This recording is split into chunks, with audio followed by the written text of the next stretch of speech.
생각을 하시는 하나님, 우리 같이 말씀 듣도록 하겠습니다. 우리 성경의 가장 큰 신비가 무엇이냐면은 하나님께서 나를 찾아오셨다라고 하는 사실입니다. 하나님께서 나를 찾아오셨을 때 그냥 찾아오신 것이 아니라 나와 똑같은 인간의 모습으로 찾아오셨다는 것이 성경에서 나타난 가장 큰 신비로움입니다. 여러분, 하나님께서 인간의 몸으로 이 땅에 찾아오셨다, 이 땅에 오셨다 하는 것을 내가 믿느냐 믿지 않느냐는 굉장히 중요한 문제입니다. 인간의 모습으로 오신 예수님이 하나님 되심을 믿는 것, 그것이 바로 믿음입니다. 여러분, 다른 것이 믿음이 아니라 이 하나님이 인간의 몸으로 이 땅에 오셨다, 이 성육신 사건을 믿는 것이 진정한 믿음입니다. 그러나 이 세상에는 하나님이 인간으로 오신 것을 부정하는 그런 사상과 신학들이 굉장히 많이 있죠. 여전히 유대교나 이슬람과 같은 그런 종파들을 보면 신이 인간이 되었다라고 한 것처럼 신성모독적인 일은 없다라고 생각을 합니다. 그래서 이슬람에서는 예수님을 선지자로만 인정을 하지 하나님의 아들이라고는 인정을 하지 않고 있습니다. 이처럼 하나님이 인간을 찾아오셨습니다. 하나님이 인간을 찾아오시되 그렇게 이상한 방법으로 찾아오시는 것이 아니라 나와 똑같은 모습으로 찾아오셔서 내 감정과 내 생각과 내 판단과 똑같은 모습으로 함께 거하시며 함께 생활을 하신, 그것이 너무나 큰 은혜이고 너무나 큰 기적이라는 겁니다. 구약시대에도 보면 하나님께서 이렇게 인간의 몸으로 찾아오신 그런 사건이 등장을 하게 됩니다. 그 사건이 바로 오늘 아브라함에게 사람의 형태의 모습으로 찾아오신 하나님의 모습입니다. 오늘 이 사건을 바라보면서 우리가 또 하나님께서 우리에게 주시고자 하는 메시지가 무엇인지를 여러분들과 함께 진지하게 고민할 수 있는 시간이 되었으면 좋겠습니다. 1절과 2절 말씀을 한번 보시죠. 여호와께서 마므레의 상수리 나무들이 있는 곳에서 아브라함에게 나타나시니라. 날이 뜨거울 때에 그가 장막문에 앉아 있다가 눈을 들어 본즉 사람 셋이 맞은편에 서 있는지라. 그가 그들을 보자 곧 장막문에서 달려나가 영접하며 몸을 땅에 굽혔다라고 말을 합니다. 하나님이 지금 어디로 오셨습니까? 마므레 상수리 나무가 있는 아브라함의 거처로 찾아오셨다라고 말합니다. 여러분, 마므레라고 하는 지형은요, 예루살렘 서남쪽에 위치한 그런 지형입니다. 마므레는 아브라함과 롯이 그 영토 문제 때문에 다툼을 하지 않습니까? 싸우고 난 다음에 아브라함이 처음으로 제단을 쌓았던 곳, 그곳이 바로 마므레라고 하는 곳입니다. 마므레 동쪽으로 가면은 어떤 곳이 있냐면 훗날 아브라함과 사라가 묻히게 될 굴이 하나 있습니다. 막벨라 굴이죠. 그 막벨라 굴과 굉장히 인접해 있는 곳, 그곳이 바로 마므레라는 곳입니다. 이 마므레에 누가 찾아오셨냐면은 하나님이 찾아오셨습니다. 그런데 여기서 좀 신기한 사건이 등장을 하게 됩니다. 하나님이 자신을 찾아오셨을 때, 아브라함을 찾아오셨을 때 항상 아브라함에게 이렇게 말씀하셨습니다. 나는 너의 하나님이다. 나는 옛날 너의 조상에서부터 조상 살던 곳에서 너를 인도하여 낸 하나님이다 라고 말씀을 하시면서 자기의 존재를 항상 아브라함에게 먼저 드러내 주셨습니다. 근데 오늘 본문 말씀에 보면 전혀 그런 장면이 나타나 있지 않습니다. 그냥 여호와께서 마므리 상수리 나무 있는 곳에 찾아오셨다라고만 말씀을 하셨습니다. 그 찾아오신 때가 언제였느냐? 날이 뜨거운 그때였다라고만 소개를 하고 있습니다. 그런데 하나님이 아브라함을 향해서 내가 누구인지 분명하게 밝히고 있지 않았음에도 불구하고 아브라함이 어떻게 합니까? 즉시로 달려가가 영접을 했다라고 성경은 기록하고 있습니다. 여러분, 아브라함이 하나님으로부터 지금 부르심을 받아가지고 이까지 오기까지 약 24년의 기간이 걸렸습니다. 24년의 기간 동안 아브라함은 하나님을 믿었습니다. 그러나 하나님의 말씀에 순종하지 못한 경우도 굉장히 많이 있었습니다. 24년간 하나님을 믿으면서 실족할 때도 있었고 또 하나님의 뜻대로 살지 못할 때도 있었습니다. 가나안에 들어와서 하나님의 뜻대로 살아야 되는데 기근이 들자 애굽에 도망쳐서 큰 우사를 당한 적도 있었고 어려움을 겪은 적도 있었고 조카 롯과 헤어지는 그런 아픔도 겪었습니다. 또한 하나님의 말씀을 진실로 믿지 못해서 아들을 내가 낳아야겠는데 하나님께서 아들을 주시지 않자 자신의 인간적인 방법으로 이스마엘이라고 하는 그런 아들도 얻었던 그런 아브라함이었습니다. 그러던 어느 날 하나님께서 아브라함을 찾아오셔서 이름을 바꾸어 주시지 않습니까? 창세기 17장 말씀에 보니까 하나님께서 아브라함의 몸에 믿음의 징표를 하나 허락해 주셨습니다. 그 믿음의 징표가 무엇입니까? 할례라고 하는 징표입니다. 여러 가지 사건들이 아브라함의 삶 가운데 나타납니다. 때로는 넘어지고, 때로는 자빠지고, 때로는 좋은 일도 있었고, 하나님을 신실하게 믿을 때도 있었고, 여러 가지 삶의 과정들 속에서 이제는 하나님께서 내가 너의 의로움을 믿겠다라고 말씀하시면서 할례를 행하시고 아브라함의 몸에 표시를 하나 해 주었습니다. 몸에 할례를 받고 나서 아브라함의 믿음이 점점 자라나는 것을 우리는 보게 됩니다. 할례 때문에 자라난 것이 아니라 하나님께서 아브라함의 믿음을 인정해 주셨다라고 하는 그 사건 때문에 아브라함의 믿음이 점점 자라나서 이제 아브라함의 마음 가운데 하나님을 향한 열망들이 굉장히 커져가게 되는 그런 시점이었습니다. 여러분, 몸에, 내 마음속에 하나님을 향한 뜨거움, 하나님을 향한 열망, 내가 먼저 한번 해보겠다, 하나님대로 진짜 신실하게 살아보겠다, 그런 마음의 열망이 강하게 있었을 때 누가 찾아오셨습니까? 하나님이 찾아오셨다는 이야기입니다. 그때 아브라함의 반응은 어떠합니까? 즉각적으로 반응을 했다는 데 있습니다. 지금 하나님이 아브라함을 찾아온 시간은 언제였느냐? 날이 뜨거울 때입니다. 지금 유대 땅에서 날이 뜨거울 때라고 하는 시각은 오후 1시에서 오후 3시, 4시까지의 시간을 의미합니다. 이때는 모든 사람이 일을 하지 않습니다. 다 뭐 하면 낮잠 잡니다. 낮잠 자고 쉬고 도저히 뜨거워서 일을 할 수가 없으니까 다 쉬는 그런 시간이었습니다. 여러분, 다 쉬는 시간에 누구의 집을 찾아가는 것은 무례한 일이죠. 아무도 찾아오지 않는 그런 시간입니다. 그때 하나님께서 지금 아브라함을 찾아오셨다는 이야기입니다. 아브라함이 장방문에 앉아 있다가 눈을 잠깐 들었는데 그때 사람 셋이 맞은편에 서 있다라고 말을 합니다. 사람 셋이 서 있는 것을 보고 혹자는 삼위일체다라고 얘기하고 또 혹자는 다양한 방법으로 하나님을 묘사하기를 합니다. 그러나 분명한 것은 무엇이냐면은 하나님이 사람의 형상을 입고 지금 아브라함에게 찾아오셨다라고 하는 것이 중요합니다. 하나님이 사람의 모습을 입고 아브라함에게 찾아오셨는데 그 찾아오신 그 사건 속에서 아브라함이 그 사람을 누구로 인정을 했다? 하나님으로 즉각 알아보았다는 이야기예요. 이것이 너무나 중요한 일이죠. 왜 그랬겠습니까? 아브라함 마음 가운데 하나님을 향한 뜨거운 열망이 있었던 거예요. 아브라함 마음 가운데 하나님을 향한 은혜로운 마음들이 지금 충만해져 있는 거예요. 그러다 보니까 어떤 말씀을 들어도 그것이 다 나에게 아멘으로 다가올 때가 있고 어떤 말씀을 들어도 그 말씀이 나에게 은혜로 다가왔다는 이야기죠. 우리도 그렇지 않습니까? 뭔가 좀 일이 잘 안 풀리고 뭔가 어려운 일이 자꾸 있다 보면 하나님 말씀 들어봐야 그런 생각 잘 안 들고, 그렇죠? 하나님 말씀 자꾸 귀에 들어오지 않고 자꾸 딴 생각 나는데 내가 좀 하나님께 헌신해야겠다는 그런 마음이 들고 은혜를 충만하게 받으면은 찬양을 부르다가도 은혜를 받고 기도를 하다가도 은혜를 받고 하나님의 말씀을 듣다가도 내 마음에 회복함이 일어나는 것 너무나 당연한 일 아닙니까? 아브라함 마음 가운데도 지금 뜨거운 마음이 강하게 열망적으로 일어나는 그럴 때에 사람 셋을 보았는데 그 세 사람이 하나님인 줄 아브라함은 직감적으로 알아차렸다는 이야기입니다. 그래서 뛰어나가 영접을 하기 시작을 합니다.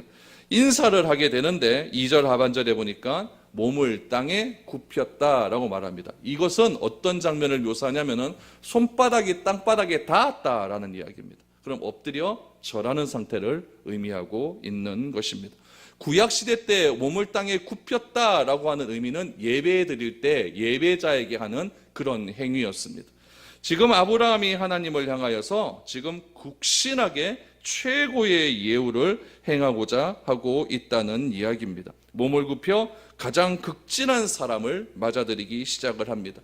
지금 아브라함이 사람을 맞는 태도가 어떻습니까? 굉장히 친절하게 맞이하지 않습니까?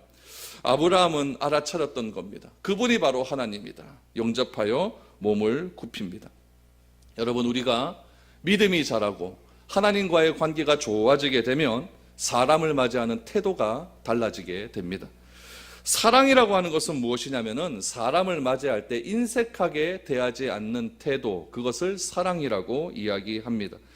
우리의 믿음은 여러분, 우리가 예배를 잘 참석하고 성경을 많이 알고 기도를 열심히 하고 새벽마다 와서 기도하고 그런 것으로도 우리의 믿음이 좋다라고 말을 할 수가 있겠지만 우리의 믿음의 드러남은 누구를 어떻게 드러날 수가 있냐면은 사람을 대하는 태도에서 드러날 수 있습니다. 서로 인사하고 서로 반갑게 맞이하고 얼굴을 웃음꽃을 피우고 그렇게 맞이하는 태도 속에서 여러분 그 사람의 믿음의 모습을 발견할 수가 있는 겁니다.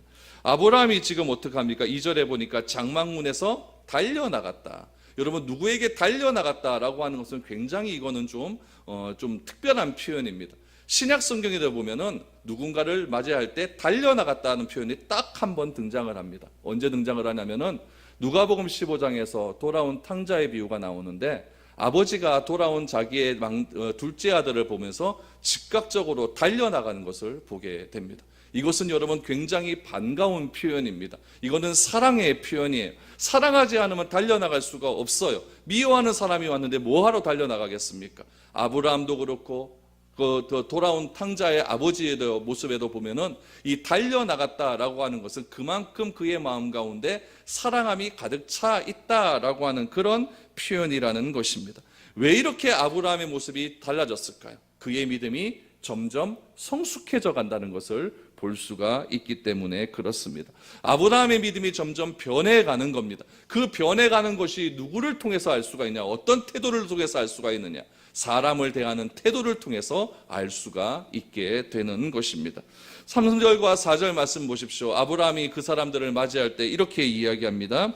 이르되 내 주여 내가 주께 은혜를 입어 싸우면 원하건대 종을 떠나 지나가지 마시옵고 물을 조금 가져오게 하사 당신들의 발을 씻으시고 나무 아래에서 쉬소서. 아브라함이 지금 그 세 명의 사람들을 가리켜서 내 주여라고 이야기를 합니다. 하나님을 알아보았다는 표현이죠. 그러면서 이 세 명의 사람에게 무엇이라고 이야기하냐면은 내가 주께 은혜를 입었다라고 말을 합니다.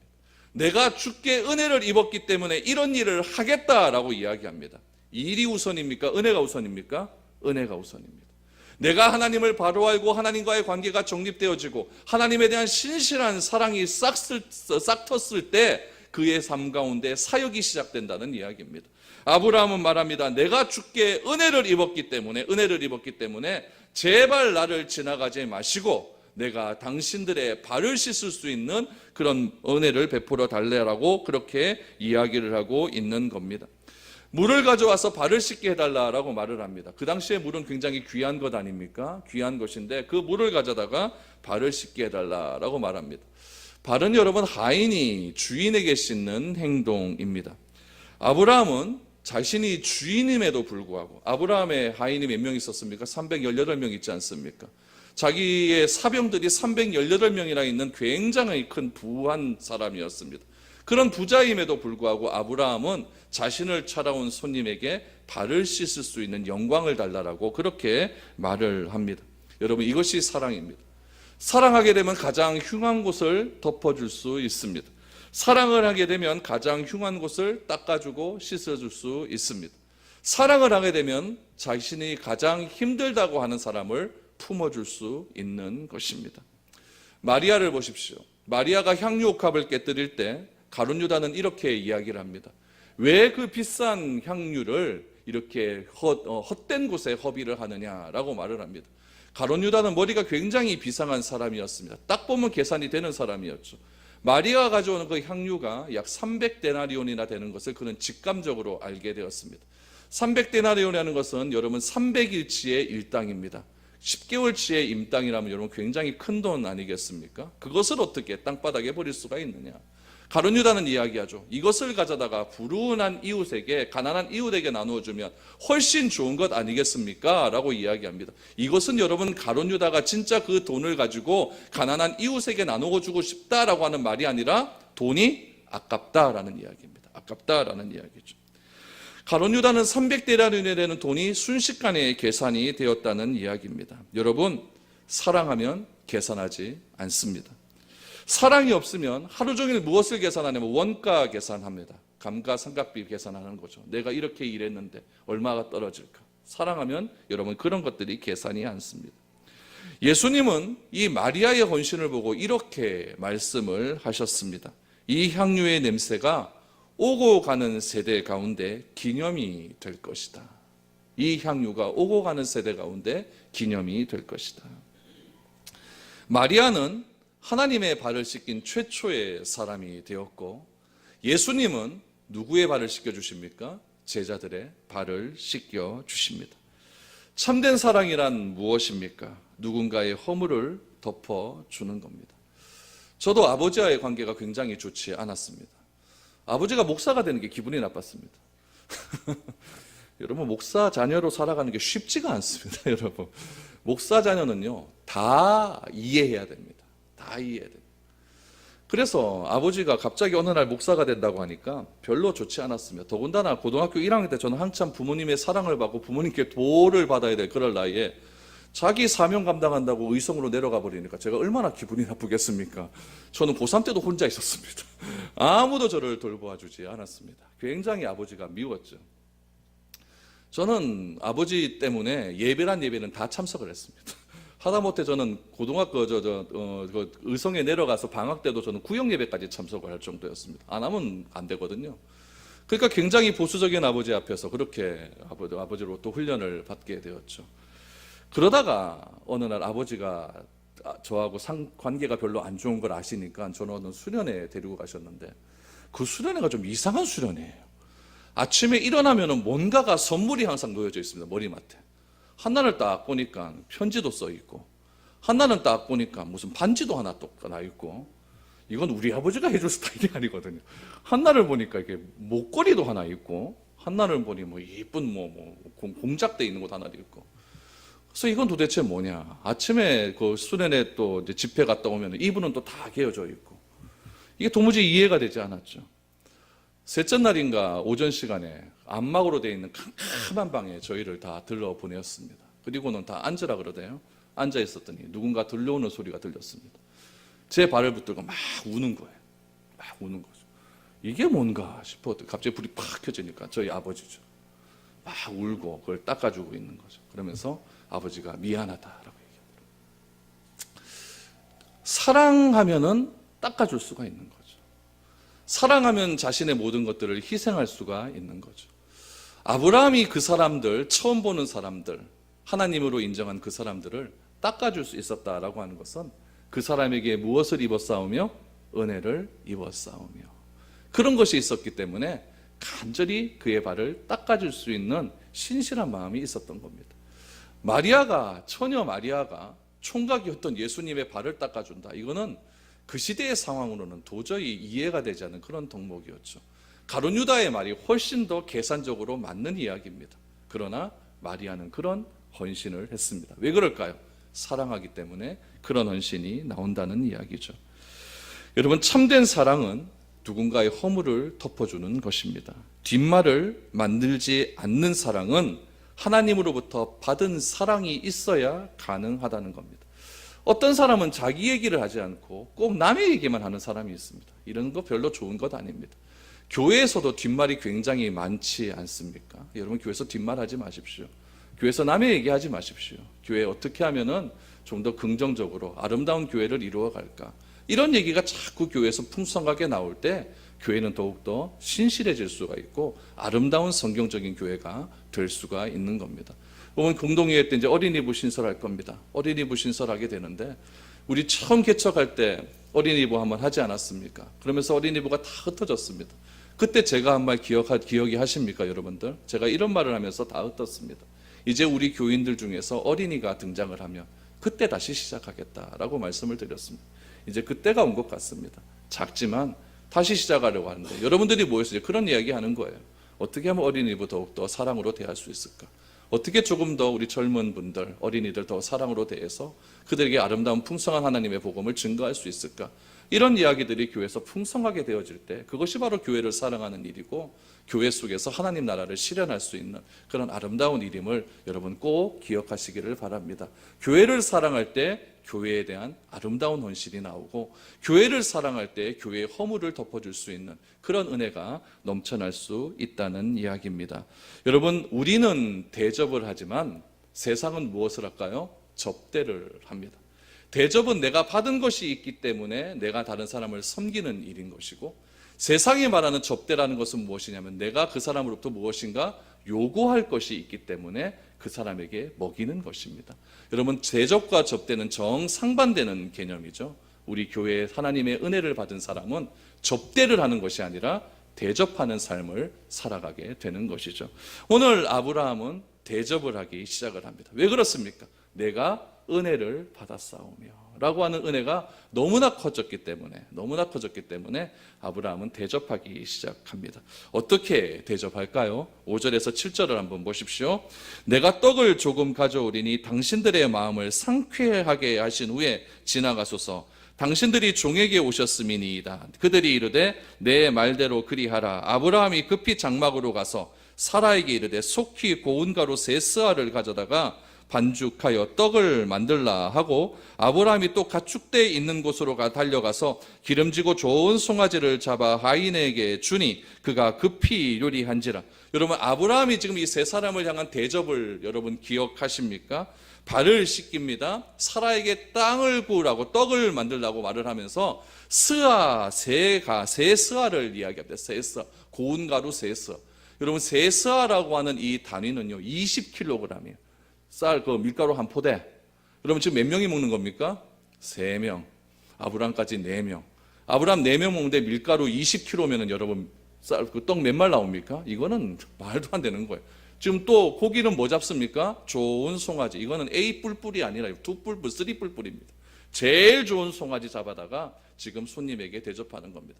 이것은 여러분, 한 가족, 한 집안이 먹어도 남을 그런 음식입니다. 그런 음식을 대접을 하는데 어떻게 대접을 합니까? 기쁜 마음으로 대접한다는 것을 어떻게 할 수 있느냐? 7절 말씀해 보니까, 끝에 보니까 그가 어떻게 요리한다고요? 급히 요리한다. 여러분, 이것은 기쁘지 않으면 이렇게 할 수가 없는 거예요. 종에게 빨리 이야기하죠. 사라에게 빨리 이야기하죠. 그 당시에 여러분 방앗간이 어디 있습니까? 뭐가 어디 있습니까? 그러니까 급한 거예요. 이분들이 빨리 지나갈까 두려우니까 빨리 급하게 만들어라. 여러분, 이렇게 급하게 하는 그런 마음에서 기쁨으로 대접하는 아브라함의 모습을 볼 수가 있는 것입니다. 여러분, 이것이 바로 구원받은 자의 태도이며 삶의 모습입니다. 이렇게 급하게 대접을 한 다음에 여러분, 아브라함의 그런 태도를 또 보십시오. 8절 보십시오. 아브라함이 엉긴 젖과 우유와 하인이 요리한 송아지를 가져다가 그들 앞에 차려놓고 나무 아래에 모셔 섬에 그들이 다 먹으니라. 엉긴 젖은 치즈를 이야기합니다. 치즈와 우유와 또 송아지를 가져다 주었습니다. 그래서 그들이 어떻게 했느냐? 여러분, 아브라함이 주어잖아요. 아브라함이 지금 행한 행동에 대해서 나오고 있는데, 아브라함이 엉긴 젖을 주고 우유를 주고 하인이 요리한 송아지를 가져다 그들 앞에 차려 놓았습니다. 그리고 아브라함은 어디에 있습니까? 나무 아래 모셔 섰다라고 말을 합니다. 섰다. 여러분, 지금 아브라함이 그 4명, 3사람과 같이 앉았습니까? 아닙니다. 아브라함은 뒤에 서 있습니다. 여러분, 이 음식을 서빙하기 위해서, 음식을 대접하기 위해서 뭐 하고 있는 겁니까? 서 있는 겁니다. 성경에는 음식을 대접하기 위해서 서 있는다라고 하는 헬라어 표현이 나옵니다. 그 헬라어 표현이 무엇이냐면 디아코니아라고 하는 헬라어입니다. 여러분, 내가 남을 위하여 음식을 대접할 때 뒤에 서 있는 것, 이것이 디아코니아입니다. 기억하십니까? 교회에 있어서 핵심적인 2개의 기둥이 있었는데, 첫 번째는 뭐라고 했습니까? 코이노니아. 코이노니아는 아브라함이 아까 2절에서 엎드려 절했다, 예배의 모습, 관계의 모습 속에서 코이노니아를 보여주었습니다. 아브라함이 이 사람을 접대할 때 어떻게 하였는데, 같이 먹는 것이 아니라 뒤에 서서 음식을 접대했다. 이거는 디아코니아의 모습입니다.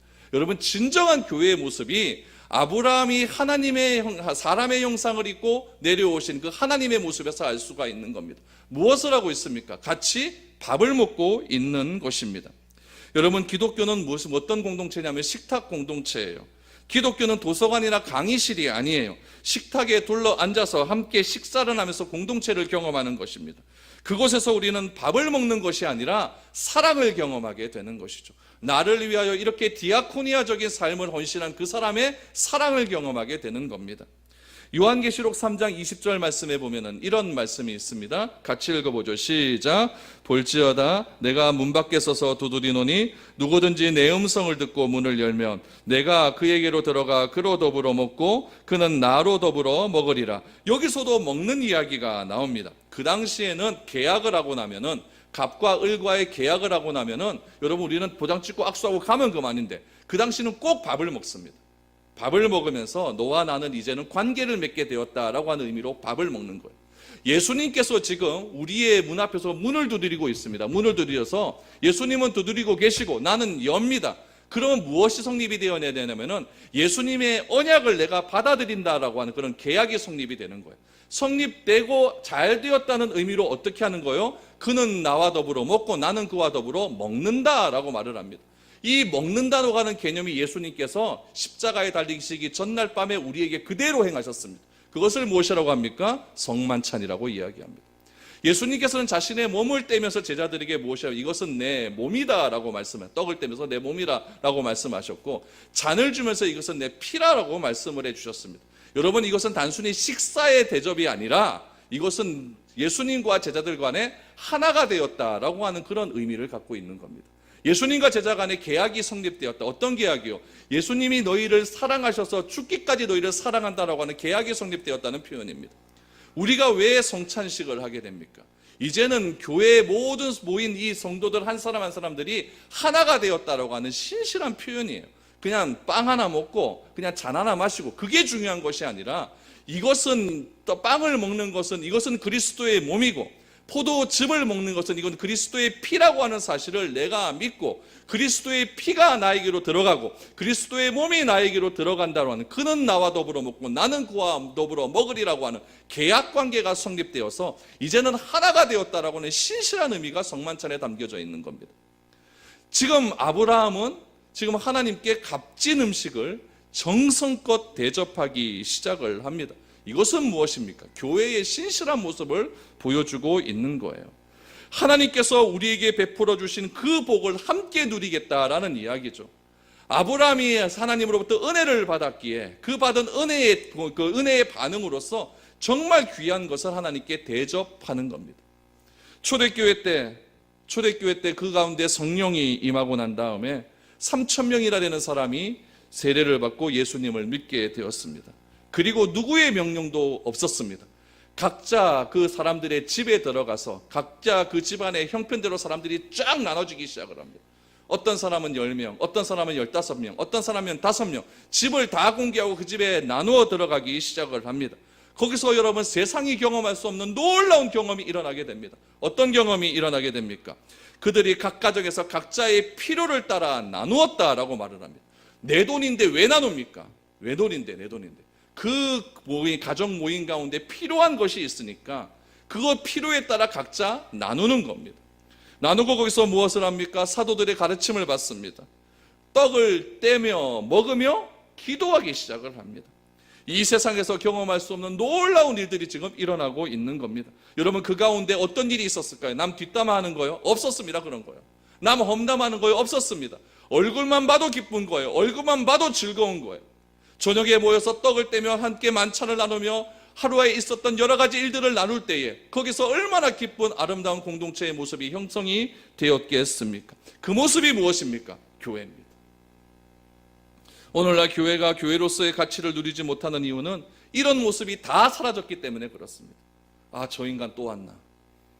아, 저 인간 진짜 꼴보기 싫은데 저 사람은 좀 안 왔으면 좋겠는데 또 뭐 교회 왔으니 또 뭐 얼굴 맞대고 살긴 살아야겠다 하면서 쓴웃음 한번 지어주고 여러분 그러지 마십시오.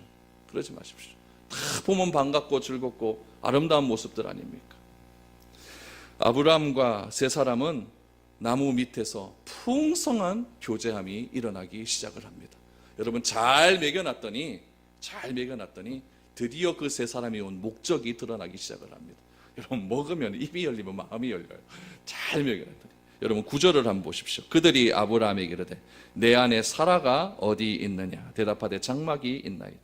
세 사람이 배불리 먹고 나서 이야기를 하기 시작합니다. 왜 내가 이곳에 왔느냐? 왜 내가 이곳에 왔느냐? 뭐 때문에 왔습니까? 사라 때문에 왔다는 거예요. 사라 때문에. 여러분 교제를 하고 관계가 형성되자 마음속에 깊은 이야기가 나타나기 시작을 합니다. 첫 번째 단계가 무엇입니까? 바로 예배입니다. 2절에서 보니까 영접하고 몸을 땅에 굽혔다. 뭐라고 얘기했어요? 코이노니아. 영접하고 땅에 굽혔다. 4절 이하에 보니까 섬겼다라고 해요. 섬겼다. 서서 디아코니아. 여러분 식탁 교제가 일어나고 또 섬기는 일들이 일어나고 굽혀 경배하는 예배가 일어났다. 교회의 두 기능 코이노니아와 디아코니아적인 그런 삶의 모습들이 그의 삶 가운데 일어나자 여러분 목적이 분명해집니다. 그 목적을 무엇이라고 하느냐? 사명이라고 부릅니다. 그래서 예배와 섬김과 사명, 이것은 뗄래야 뗄 수 없는 관계입니다. 그것이 바로 교회에서 일어나야 되는 모습입니다. 지금 이 아브라함을 찾아온 이 사람이 왜 찾아왔습니까? 누구 때문에요? 사라 때문에 찾아왔어요. 아브라함이 경배를 하고 아브라함이 각진히 섬겼더니 그들의 목적이 드러나기 시작을 합니다. 내 안에 사라가 어디 있느냐? 내 안에 사라가 어디 있느냐? 여러분, 절대 교회 안에서는 일이 우선이 아닙니다. 무엇이 우선되어야 됩니까? 관계가 우선이고 은혜가 우선입니다. 예배와 관계가 회복돼야 일이 편하고 즐거워지게 되는 겁니다. 하나님과 깊은 관계를 형성하고 나면 일이 그제서야 즐거워지는 겁니다. 그럴 때 밤을 새워 일을 해도 피곤한 줄 모르고 일을 하게 되는 것입니다. 아브라함은 아브라함에게 묻습니다. 내 안에 사라가 어디 있느냐? 사라가 어디 있느냐? 여러분 10절 말씀을 보십시오. 그가 이르시되 내년 이맘때 내가 반드시 내게로 돌아오리니 내 안에 사라에게 아들이 있으리라 하시니 사라가 그 뒤 장만문에서 들었더라. 하나님께서 아브라함을 찾아오신 목적이 그제서야 10절에서 드러나기 시작을 합니다. 그 목적이 무엇입니까? 아내 사라에게 아들이 있을 것이라는 것을 말씀해 주시기 위해서 사람의 모습을 입고 이 땅에 오셨다는 이야기예요. 하나님은 아브라함에게 24년 전이나 지금이나 변함없이 똑같은 말씀을 해주십니다. 아브라함을 불러내셨을 때 75세 되었을 때도 내가 너에게 아들 주겠다. 지금 24년이 지난 그때에도 내가 너에게 아들 주겠다. 아들 주겠다. 아브라함은 그 사실을 믿습니까? 안 믿습니까? 믿었습니다. 이제 아브라함이 아브라함에서 아브라함 이름으로 바뀌고 몸에 할례도 받고 그러면서 은혜가 충만해진 상태에서 아브라함은 그걸 믿었는데 누가 안 믿습니까? 아내가 안 믿는 거예요. 아내가 안 믿는 거예요. 그러면서 아브라함이 지금 하나님이 아브라함이 가시는 말씀을 자세히 보십시오. 10절에 보니까 내년 이맘때 내가 반드시 내게로 오겠다라고 하는 약속을 해 주셨다는 이야기입니다.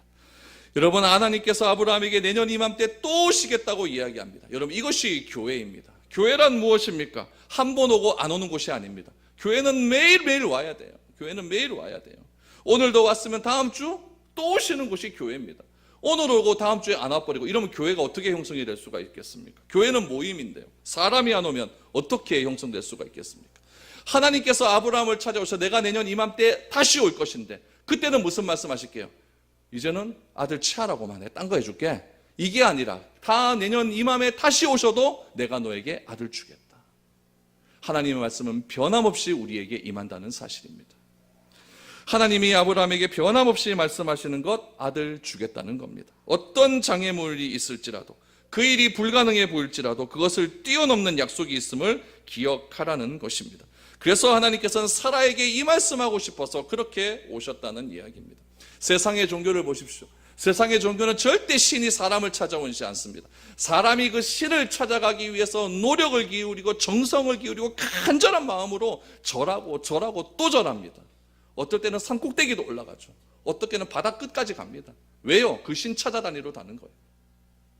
여러분, 갈멜산에서 바알의 제사장들이 바알신을 부르기 위해서 어떤 짓을 합니까? 자신에게 임하여 달라고 부르고 외치고 과음을 지르고 난리를 부르지 않습니다. 그래도 임하지 않으니까 칼을 가지고 자기 몸에 자해를 하지 않습니다. 피를 내면서 바알신이여 임하소서. 신이 임합니까? 안 합니까? 절대 임하지도 않습니다. 우리에게 하나님은 스스로 찾아오시는 분입니다. 찾아오셔서 하나님의 변함없는 말씀을 해 주신다는 사실입니다. 여러분, 그것이 은혜인 줄 기억하시기를 바랍니다. 하나님이 매번 변한다고 한다면 그것이 뭐 하나님이시겠습니까? 하나님은 변함이 없는 신실한 하나님이라는 이야기죠.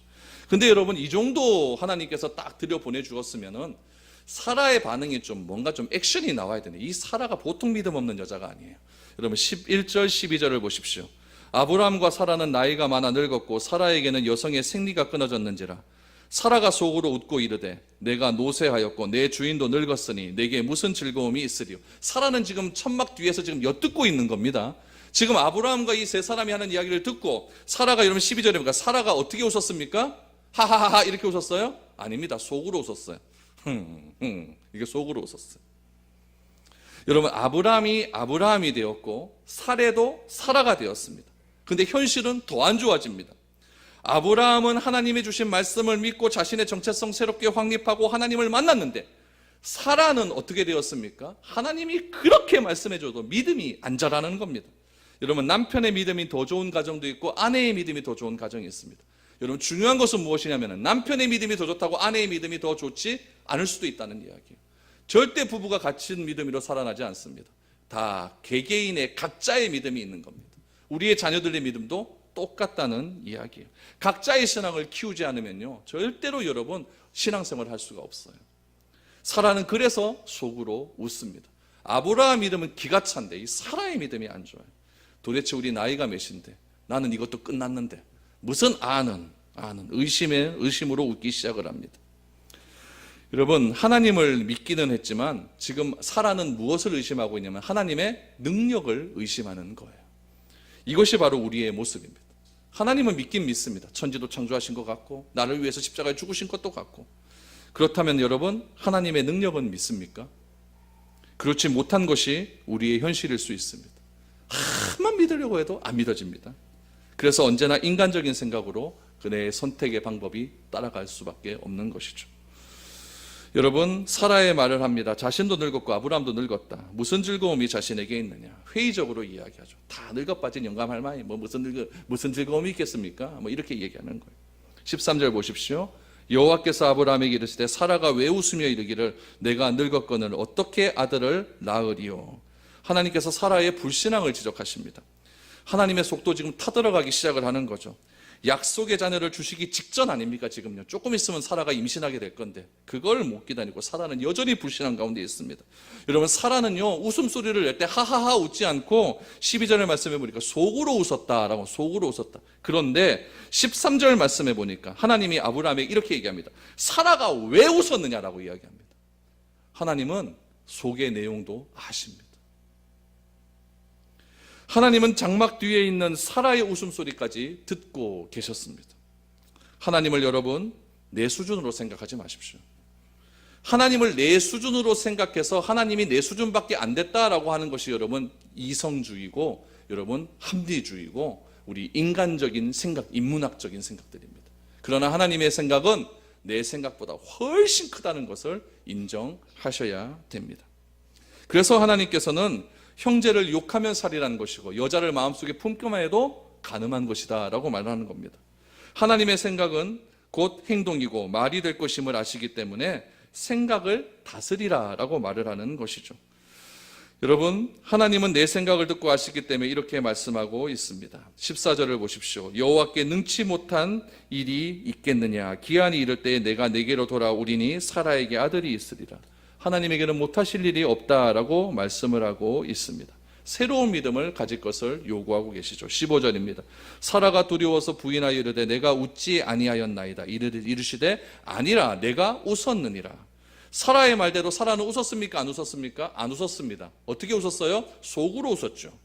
그러나 우리는 사라는, 근데 하나님은 속으로 웃은 것까지 다 알고 계셨다는 이야기입니다. 여러분, 하나님은 겉을 보지 않고 그래서 중심을 보시는 분입니다. 하나님은 사라를 향하여서 내가 웃었다라고 분명히 말씀하십니다. 믿음이 있는 것 같지만 사라는 믿음이 하나도 없는 그런 사람이었습니다. 사라의 문제는 믿음이 없는 겁니다. 우리가 해야 할 일은 무엇인가? 믿음 없는 것을 정직하게 고하시면 됩니다. 주여, 나의 믿음 없는 것을 용서하여 주옵소서. 과거의 믿음으로는 아무리 노력해도 소용없음을 기억하십시오. 세월만 낭비할 따름입니다. 하나님이 주시는 믿음을 소유할 수 있기를 소망합니다. 겉으로는 그럴싸하게 다닌다 할지라도 하나님은 내 속마음까지 다 알고 계시고 내 속으로 웃는 것까지 다 알고 계신다는 사실을 기억하십시오. 내 안에 그런 하나님에 대한 의심의 장막을 버리시고 그리스도의 풍성한 은혜로 체험을 받을 수 있기를 소망합니다. 그럴 때 우리는 이 세상을 살아가면서 하나님이 행하시는 작은 사인에도 내가 반응할 수 있게 되는 것입니다. 이런 은혜가 여러분들의 삶들 가운데 늘 충만하여져서 믿음 있는 자의 모습으로 하루하루를 살아가는 우리가 될 수 있기를 축원합니다.